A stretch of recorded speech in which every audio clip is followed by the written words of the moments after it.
How about I'll start it? Okay. Hi, Camilla. Thank you for giving us the time in your busy schedule for this interview. I know Suzanne's got quite a few questions for you. Well, I'm happy to be here. Okay. The first question I have for you is, where do you get all the inspiration for your art? You know, the inspiration question, I get it a lot. And it's actually the hardest question to answer. It's like the first thing everybody wants to know. And I wish I had the simplest answer for you, but most of my ideas come at random, and they come from, like, I'll be on Facebook and someone will post a zebra shark, and I'm like, oh my god, what's that? And I'm like, and then suddenly I'll picture a girl with a zebra shark on her head and just crying tears of oil, and then all this profoundness comes without, like, it comes randomly. Sometimes I have dreams, like really, like, I wake up and I'm like, what was that? I have to paint it. And then other times, like, I like fashion a lot, so I'll go online and I'll look up all this fashion, and even though most of my girls are actually naked, and so they, like, lack any fashion at all, I think I'm driven by the photography and just by what, I guess the beauty of actual people can inspire. And then, oh my god, it's like I told you, it's a very complicated answer. It's also in, like, literature. And whenever I read poetry, I'm so moved. Like, I'll cry all the time. Like, my fiance finds me on the computer and I'm just like, just weeping. And he's like, what happened? And I'm like, I just wrote a poem. And he's like, oh my gosh, really? And I'm like, yeah. Or anime. I mean, the Japanese culture and the way they tell stories, it's so incredible. And I think it's thanks to the Japanese that I started to picture girls that were surreal. You know, they had, like, red eyes and they had blue hair, and they seem to exist in our world, but not. Like just, it's everyday life, and this girl has, like, green hair. And you're like, why? Because. And so I think I take a lot of that with my paintings. In fact, I don't think I've ever really painted a girl that was, you know, brown hair, blue eye, or brown hair, brown eyed. You know, there's always an element of fantasy in how I represent them, and I think that comes from the Japanese inspiration.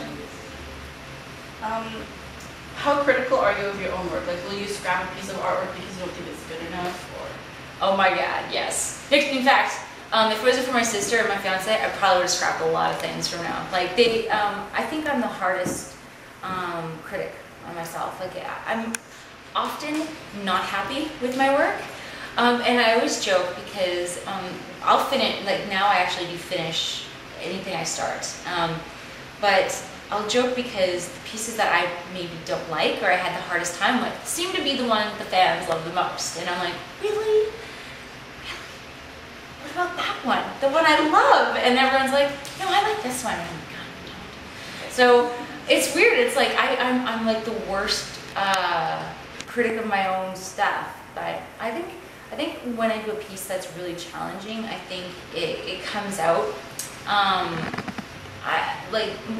I think somehow the fans can see that, and they see that it's, like, so put together, and I think a lot of times, like, a piece that I really I fight with has more, like, emotion in it, and maybe it is, like, passionate, like, oh my god, you're you stupid girl. Like, I talk to my paintings all the time, and I'm not very nice sometimes to my girls, but most of the time when I'm done a painting, I'm very happy with it, and even though I think I see flaws in my work more than anybody else, but I never point them out.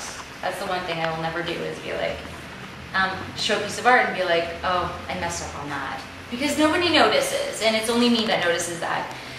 So I'd rather just not draw attention to what I think is a flaw, because some other people might think that that's actually the most beautiful part of the painting. On average, how long does it take you to complete the work? Oh, that's funny, because we were just talking about that, and how some pieces take me like a week, and then others take me 3 weeks or 4 weeks if it's really complicated.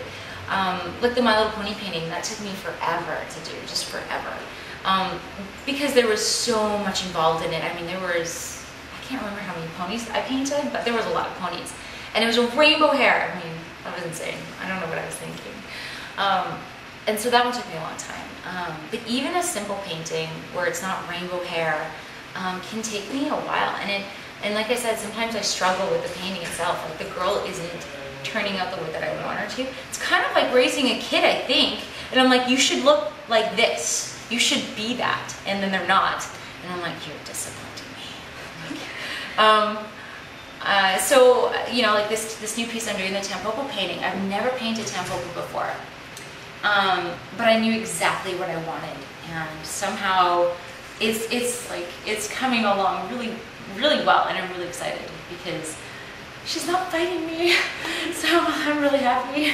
But yeah, it depends. Like I'd say between like 1 week to 3 weeks for paintings. And then like a comic page, I can do like, depending on the amount of backgrounds, I can do anywhere between like, if it's a Tampopo page, like 3 pages a day, as opposed to Sky Pirates page, which I can do it in 1 day. I do 1 page a day. How do you plan out a painting or series, and how do you come up with themes that go together? Well, I think once I'm inspired by something, I will open up my sketchbook and doodle out like any idea that comes into my head. And a lot of times they'll relate to each other, and it's kind of like building on the same idea. So if I want to do, like I did a series with Blood Octopi, you know, and I think it was just kind of like me sketching out different ways of representing those you know, octopuses. And then eventually when I lay it all out in a sketchbook and I start flipping through the pages, I might have drawn about 20 images, and I'll pick 4 that do relate to each other.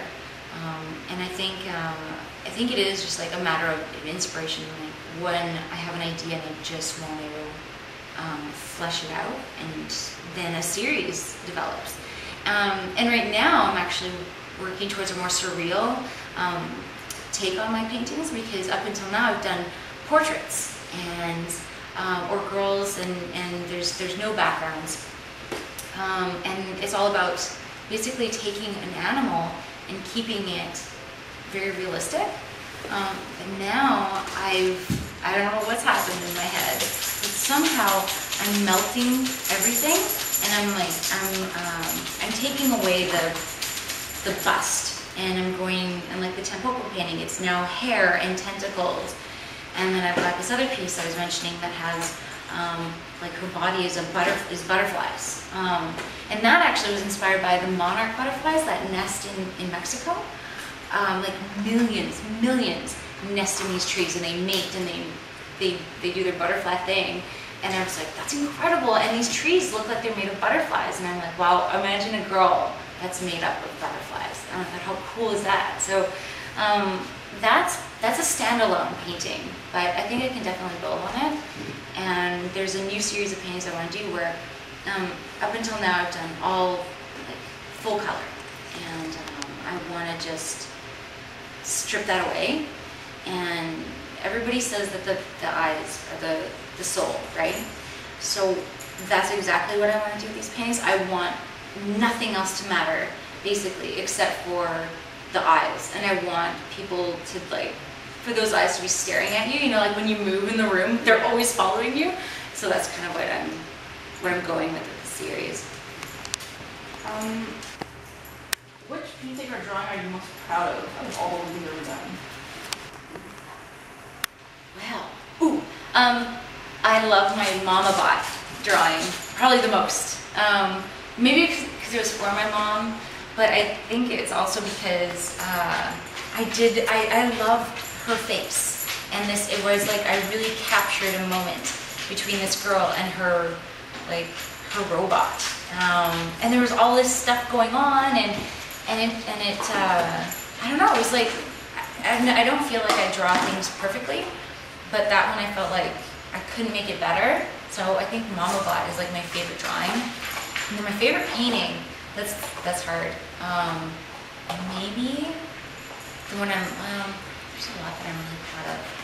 I think it's all like the octopus thing, and then I love lovebirds. I used to have them as pets, and then the meaning behind it, how she's surrounded by love, and the monster, which is represented by the octopus, which represents her mind, her brain, is like staining her heart, and she's not seeing all the love around her because she's it's like she's just intellectually she doesn't see it, so it doesn't exist. Sorry, my dog. He just wants to play. I'm gonna paint him though for sure one of these days. But so I think Loveless Bird is one of my favorites. I also really love the new Marshlands Goddess because it was the first time I've ever painted an African American girl. And that was really fun. Like I thought I was really intimidated at first because I paint these like really pale girls, and I've never worked with a lot of brown tones. But she just turned out so beautifully, and her afro is awesome. And I had so much fun painting that afro. I think I might have to try it again. What do you think your biggest break or greatest opportunity has been, or do you think it's still to come? I think in my comics career, it's about to happen because I'm going to be working with Grant Morrison soon, and I've been waiting for 2 years for that. And the first time I got the email, like 2 years ago, like the head of DC Comics was like, "Oh, have you heard of Grant Morrison? Would you like to work with him?" And I just about fell off my chair. I'm like, "Do I know who Grant Morrison is?" I'm like, "Yes, I do." I freaked out. I had a fangirl moment, and I think like and that potential has been building for so long. And I know that once I work with Grant, I mean, just working with someone of his caliber, I know is going to push me and my comics to another level. And so the Grant project is super exciting. But I think actually my biggest break when it came to the paintings was when my old agent David Freeman approached me when I was just doing paintings at the Eden, and I didn't plan on making a career out of being an artist. I actually thought I was just gonna do comics, and this whole painting thing just sort of happened, and I'm like, how did that happen? I didn't mean for it to happen. And it was David Freeman that brought my art to LA, and then there was this demand for it, and it was really kind of this huge, these doors just like burst open, and I'm like, what happened? Like, really, you guys like my paintings? Like, I had never thought I was a painter. I had a lot of like a disillusionment in college because my teachers didn't really like my painting, and so I'm like, I didn't think I was good. But it was really only because I wasn't doing what I love to do. Like, I was painting bowls of fruit. Does anybody like to paint bowls of fruit? I don't know. Maybe there are some. Not me. And so I never got to do my kind of painting, which was like taking my drawing style and applying it to a traditional medium. And then that was so much fun. So it was just like when I got to LA and I had this huge positive response to my art, I was really shocked, and I think that's been like that was the biggest moment in my life, and I took my art to LA and it was successful. So how do you want you and your art to be remembered? Well, I like people. I don't know. I mean, I think I would really like for people to remember my art as being very positive, and even though they're crying a lot of times, it's I think it's still beautiful, and it is okay to cry, and I think I want people to remember the emotion in my girls, and I want them to remember the color and the brightness, and I really hope that they remember the nature of it too, because I'm such a nature buff, and I love the earth, and I try to protect it as much as I can, and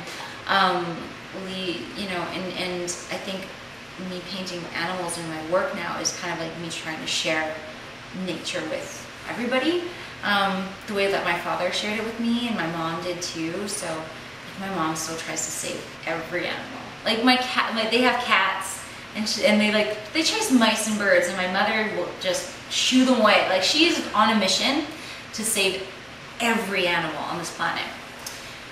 And so I understand there's a balance to nature and stuff, but I think that we as people can do more to like save the earth, be like my mom, you know, try to save even the mice, and like and you know, save the ocean. Oh my gosh, just like and so I want my art to be remembered for that, and hopefully people remember me for it. Do you have any hidden talents that nobody knows about? Oh my gosh, hidden talents. I don't know if it's a talent. No, I don't know if it's a talent, but I can eat a whole watermelon to myself. Is that a talent? I don't know. I don't think I could do it. No. So. Well, I'm not musically inclined at all. I can't do music. I can't play the spoon. What can I do that's really...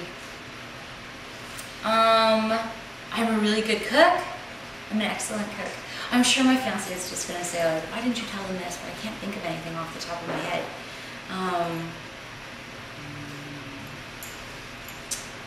I'm going to say the eating watermelon. It's my hidden talent. I'm going to laugh at it, and I have a story to tell. But there's like moments in my life that I regret because I didn't do anything. I just like turned around and I didn't do it. And I'm like, oh! So if they invent the time machine, I'm going back in time. And I'm just going to slap myself upside the head and I'll be like, do it! And I'm like, just do it. Because like, you know, just, you have to take these chances. And I think that's how I got over my shyness too, because I was really shy before, and I still am in some situations, like and I'm just like, I'm like, you know what? If I don't do it now, this chance isn't going to come by again. And it's how I got in touch, like, with the head of DC Comics, like Karen Berger, or not DC Comics, sorry, Vertigo. You know, she's like the editor-in-chief, and I was so I was terrified, I'll be honest. I was terrified to like go up to her, but it was like Comic-Con and I had my portfolio and I'm just like waiting and I'm waiting, and she is just an incredible woman, and she finally turns to me and she's just like, can I help you? And I'm like, just do it. And I did, and I showed her my portfolio, and she was just like, she knew, she's like, she gave me some critiques and she's like, thank you. And then after that, like, she remembered me, and like, if I hadn't done that, I don't know if I would get this job with Grant Morrison. You know, that chance just probably never would have come about if I hadn't actually gotten over my own fears and talked to her. Is there anyone special you would like to thank for making your dream come true as an artist? Yeah, I have to thank my sister Artapia. She really helped me when I was struggling, and she basically took control of my life and allowed me to just create art. And I have to thank her for that, because honestly, I was overwhelmed, and she saved me. She's like my I call her my force field. And so I'm really thankful for her. And I have to thank Ken Lum of the Aiden Gallery, because if it wasn't for Ken, I never would have painted. I never would have submitted a painting to a gallery. I would have just like, I would just be doing comics. So I think it's thanks to Ken that I actually painted, you know, because I went to the Aiden Gallery and he's like, and I showed him, I'm like, oh, I do snowboard designs, but they were all like, they were these drawings on paper. He's like, well, do you paint? I'm like, well, I can try. And then I did, and so I had to thank Ken Lum, and you know, I mean, there's so many people I can thank, but I want to thank them, and thank David Freeman for having brought me to LA, because I probably wouldn't be where I am if he hadn't done that. And thank my fiance Tristan, because he is the subject matter for many of paintings, because we have a very sad history, and you know, an artist is fueled by sadness, and so if it wasn't for him and my broken heart, I don't know, there wouldn't be a lot of paintings out there, I have to tell you. Iguana wouldn't be there, No Ordinary Love wouldn't exist if it wasn't for my where do you think your largest fan base is, and why? Oh, I think my largest fan base is, I'm gonna say Vancouver, because it's my home base, but I know I have a big following in LA, and apparently I have a huge following in Australia, and I've never been there, and I'm like, really? But apparently there's this huge following there. And I think it's like girls, you know, teens, between, like, I think between 11 and 30. I think that's my biggest audience. Yeah, I think I'm guessing it's because I think for my generation, there's a sense of nostalgia and some of the paintings I've done, you know, like the He-Man painting and like the Donnie Darko, and so there's all these like cool pop culture references in my art. And then I think like girls nowadays, they love anime, and it's a big part of our culture, so I think they respond well to it because of that. Where do you see yourself in 5 years, or have you not even planned that far ahead yet?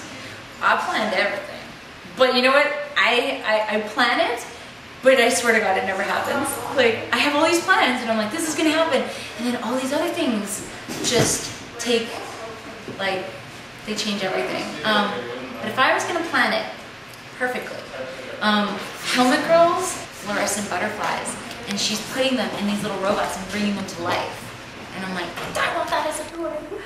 So I'd like, in 5 years, hopefully 2 more figures, another art book, a sketchbook, my Grant Morrison project will be out, and yeah, and hopefully my work, I've been working with Mattel on some toys, and hopefully they'll be out. But it's very, like, you know, Mattel has a lot of projects, so yeah, so that's what I hope for in 5 years, but we'll see. Who knows, right?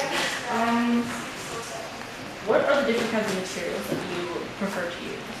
Oh, I love my Bic pens. I can't live without my ballpoints. I covet them.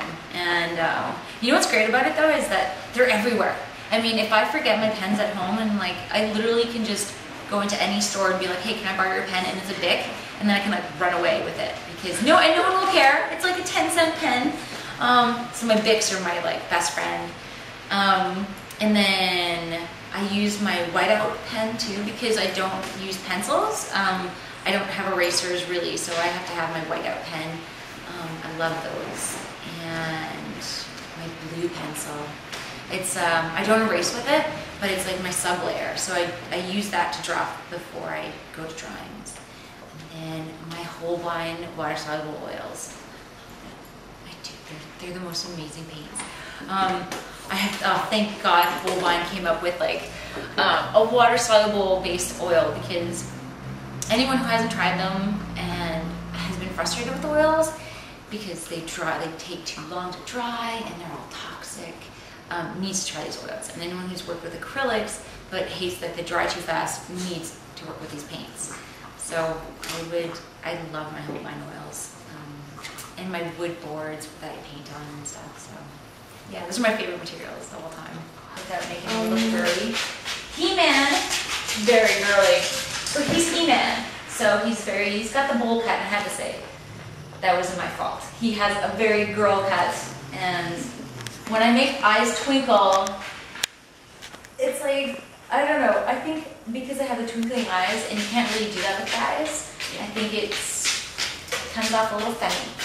So, there's that reason, but mostly it's because I think it's actually from the very beginning, basically the Renaissance. Men painted women in the Renaissance, and they painted. It's easier to paint for me to paint like they did, something soft and feminine and beautiful, rather than a hard-edged, like very masculine, very strong image, which is what men represent in paintings. And like anytime you see paintings, even from like Leonardo da Vinci's age, they're painted in these war situations, and they're painted like it's either very violent or really masculine. And I don't think that's the message that I don't think I have to say that with my art. I think I actually want to show more layers, and you know, let's be honest, women tend to have a lot more layers going. Like, guys are very straightforward. And I think women don't understand them sometimes because we're trying to overcomplicate them. And I hope I'm not like just labeling men this way, but like I think most men can appreciate that, like they're pretty straightforward. Men are ugly, women aren't. That's what it comes down to. Are you kidding me? Have you seen Ian Somerhalder? That man is pretty on a stick. I love him. He's so pretty. If I painted men, I would only paint him. I swear to God. But I think it's like, but I think it's like the emotional layers that, and what women hide a lot of the times too. Like some of the paintings that I do, where it's like how is trying to describe a woman's strength, and how a lot of times women are perceived as weak if they cry, but I don't believe that at all. I think it's actually, I think it's a good thing to cry. I think I don't see it as weak at all. But I'm Italian, so I'm really emotional, so it all comes out. And I think that we need to embrace the emotions in ourselves. And I think it's easier to paint emotions on a girl and to paint tears coming down a girl, and it's not weak and it's strong. But if I painted that as a guy, I think it would be completely the opposite, you know? So I think that's a big reason why I don't paint guys. But I love drawing them. I love drawing pretty boys. Oh my gosh, like. Is there a favorite color that you use because it's your favorite color and everyone has to look at me, like a predominant color that you would like to use in all your paintings? Probably teal. I mean, if I could eat the color, I would, because I love it so much. I mean, I look at like teal sometimes, and I just want to just, oh my God, absorb it. It's so beautiful, and I think I would use it in every color, in every painting. And then I have this total love of pink. I love pink. And I was raised like in my teen years in basically like a lumber, like a village, not a village. Well, Lumbee is technically a village, but it's like manly village where everyone's like a lumberjack, and they like, you know, they work in the mill, or they farm. And so I was kind of always repressing that girlish side to me, because they're like, oh, you like pink, you're such a girl. And I'm like, no, I'm not. I'm like one of the guys, you know. And so I hid that obsessive, that pink, the ballerina in me. I totally hid it, and now I'm coming into touch with it. I think it's only a development in like recent years, because I think I veered away from painting in pink. And I think it was the Hello Kitty painting that really did it for me. And I was just like, I'm going pink, and I'm not ashamed. And it's like the pinkest thing I've ever painted, and I just love it. Just 2 more questions. Yeah. Are we ever going to see a Camilla animated feature? Oh my gosh. For us as guy fans here, we'd love to see that, because as an Elephant Man fan, that's where you got me from. Yeah. I would love to see your stuff animated. I would too. I would love to have an animated movie. Oh my God. I think of the Helmet Girls, and I think that's a perfect anime. And then I would absolutely adore that. And I actually have a favorite studio, Studio 4 Degrees Celsius, and they did Tech on Kinkrit, and they did a Batman short animation, and even The Matrix. There was this short in the Animatrix. They did a short, and oh my God, they're incredible. So I want them to do my anime. And I heard that the director at the studio actually likes my work, and so I'm like, perfect! Why don't I fly to Japan? Let's have a meeting. I would really love that. And I've actually tried over the years to get an animated featurette. I've tried to do a music video that was animated, and all these things just never happened. They just fell apart, and it's a kind of a byproduct of the movie business, where it's really difficult to get anything made. And without the proper funding, you know, I don't have Miramax behind me saying like, let's make it, and let's make it the way you want. Because I remember Burn was actually was going to be optioned for a movie, and then the economy just blew up in our faces, and my opportunity to make a feature film with Burn just fizzled away. I was really upset. But they were going to make Burn from a 13-year-old boy to an 18-year-old boy, so I was like, maybe not so much. But I do hope that actually in my 5-year plan, I have an animated feature.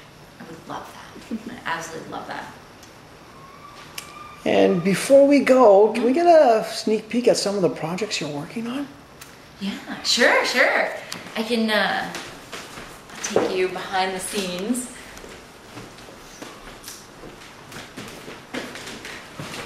So I don't know if I can show this. So let me just move this away. But if you'd like to have a look at the Tampopo painting, this is what I'm working on right now. And I will pull out some of the Tampopo number 4 for you guys to see. I know the feeling. Yeah, so this is some of the Tampopo 4 that I'll just kind of flip through so it's not a... So there's Tampopo. Turn it around. And she's still sad in the beginning of number 4, but then she goes from being sad and there's like a shot of her as she begins to understand the plot of number 4. Would you like me to turn it on? Okay. People are used to my filming, it's always hectic Okay. all over the place. And then she gets really mad in number 4. There's like a little And Kuro gets ooh, yeah. So there's some sneak peek of number 4. And behind us is a brand new sketch that I'm actually going to submit to the Aiden Gallery for their show. And this actually it has inspired my new sort of work that it's like bodiless, kind of I guess floating heads, maybe. But yeah, so this is going to go in the show, and I'm pretty excited about that. Well, once again, on behalf of the very quiet and bashful, and the very fangirlish right now, and myself and Fans RX, thank you so much for this wonderful little visit to your site. No, I'm glad that you came. You're welcome anytime. Thank you very much.